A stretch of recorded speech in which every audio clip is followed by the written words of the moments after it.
प्रसन्नता हो रही है। यहाँ सभी हमारे भाई बहन सब अपने अपने हाथों में झंडा लेकर के निकले हैं। बोलो भारत माता की, भारत माता की। तो सामने रख करके और ये कहे कि जब जब ये देश के सेना, चाहे वो जल सेना हो, थल सेना हो, नभ सेना हो, तो दिखता क्या है सबसे ऊपर? वो झंडा। आगे हमारा ध्वज चलता है और पीछे पूरी सैनिक, पूरी टुकड़ी, पूरी बटालियन चलती है। किंतु यदि कोई सबसे ऊंचा रहता है वो झंडा होता है और उसी झंडे को हम सब लोग सैल्यूट करते हैं। हम सब जानते हैं कि माननीय प्रधानमंत्री नरेंद्र मोदी जी आह्वान किए कि इस विकट परिस्थिति कोरोना काल में हम सबको ताली थाली घंटी बजाना है, तो पूरा देश बजाया। उन्होंने आह्वान किया कि पूरे देश में दीपक जलाना है, तो पूरे देश में नहीं बल्कि विदेश में भी दीपावली मन गई, इतनी दीपक जलाए। अब उन्होंने आह्वान किया है, ये अमृत काल चल रहा है, हमारे आजादी को मिले 75 साल पूरे हो रहे हैं, तो इस अमृत काल में, अमृत महोत्सव में हम घर घर झंडा फहराएंगे। कोई घर नहीं बचेगा। पूरे हिंदुस्तान के गिरी का वनवासी, ग्रामवासी, शहरवासी आज सब झंडा लेकर के निकल पड़े हैं। उनके आह्वान में उतनी ताकत है और हम सब जानते हैं इस तिरंगे की कितनी ताकत है। तो यही तिरंगा है, जब यूक्रेन और रूस के बीच बम, बारूद, लांचर, तोप, गोला चल रहा था, तो उस युद्ध के बीच में मोदी जी ने आह्वान किया कि हम अपने देशवासी जो वहां है उसको निकालेंगे। जो नागरिक है, जो छात्र हैं, तो बोले क्या पहचान रहेगी?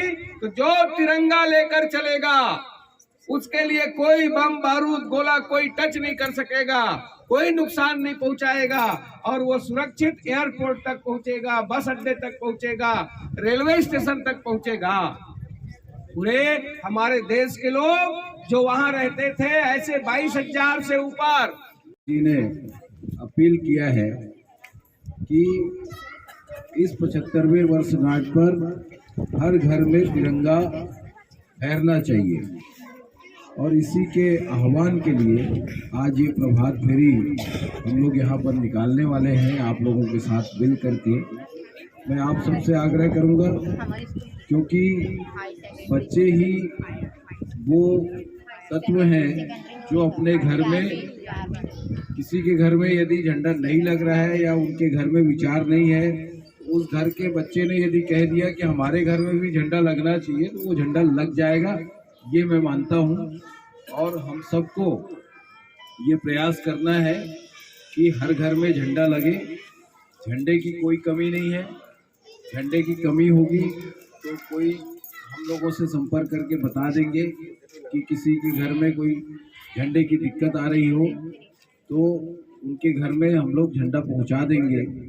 और पहली बार हमने 50वीं वर्षगांठ भी मनाया आज़ादी की, लेकिन पहली बार ऐसा हो रहा है कि आज़ादी के दीवानों को, जिन लोगों ने अपना जीवन न्यौछावर किया, अपनी जान न्यौछावर किया, शहादत दी, उन सब लोगों को यदि सच्ची श्रद्धांजलि होगी तो हम इस आज़ादी के 75वें वर्षगांठ के अवसर पर एक झंडा अपने घर लगा करके हमारे आज़ादी के दीवानों को, हमारे आज़ादी के शहीदों को हम सच्ची श्रद्धांजलि अर्पित करेंगे। ऐसा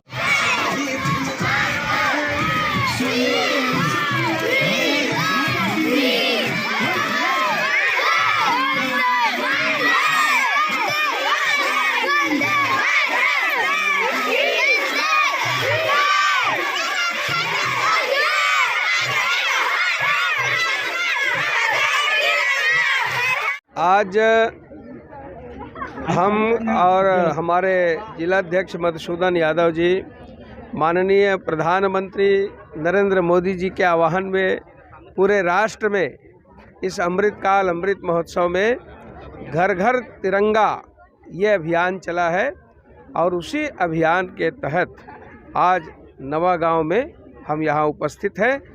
बहुत ही उत्साह का वातावरण है। सभी संस्थाओं में, सभी घरों में चारों तरफ तिरंगा ही तिरंगा दिख रहा है। वास्तव में इस जज्बे को सलाम है, सैल्यूट है और इसी प्रकार से राष्ट्रभक्ति की भावना का जागरण पूरे राष्ट्र में हो रहा है। तिरंगे का सम्मान, अपने स्वतंत्रता संग्राम सेनानियों का सम्मान, ऐसे उन बलिदानियों का सम्मान हम उनको स्मरण करने के लिए और 15 अगस्त की ओर जा रहे हैं। उसकी पूर्व संध्या में ये कार्यक्रम बहुत ही उत्साहवर्धन करने वाला है। प्रधानमंत्री जी के आह्वान पर पूरा देश उत्साहित है कि हर घर में तिरंगा लगेगा और यही हमारे स्वतंत्रता के दीवानों का, शहीदों का सही श्रद्धांजलि, सही सम्मान है।